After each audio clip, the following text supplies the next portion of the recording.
Sir batch म्हणजे बऱ्याच दिवसाचं हे होतं की शेअर मार्केटमध्ये घुसायचं हे करायचं, पण शिकवणारं चांगलं असं भेटत नव्हतं कोणी.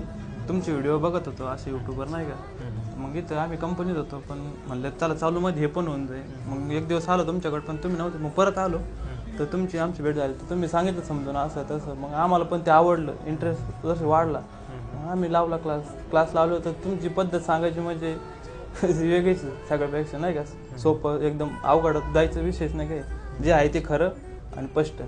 आणि सर म्हणजे आपण जे काही मार्केटमध्ये रिअल होते का, आपण जे शिकवलेलं की उगाच तुम्हाला मी तरी काहीतरी एखादं सेटअप सांगितलं, ह्याच्यावर तुम्ही वर्क करून बघा, असं म्हणजे जे काय आहे ते तुमच्या समोर सांगितलेलं आहे? हो तुम्ही सांगितलं, पण आम्ही पण रूमवर गेल्यावर आम्ही बघायचो ना नेमके सरने सांगितले खरं आहे का सर फक्त आपल्या क्लासपुरतं सांगतात का काय एवढं. आम्ही बघितलं सगळी स्ट्रॅटर्जी तुमची फॉलो होती, 100% होती. आणि ज्या गोष्टी तुम्ही बघितल्या मार्केटमध्ये, जे की आपली लाईव्ह ट्रेडिंग पण चालू होती, जसं की मी सांगितलं होतं मार्केट इथून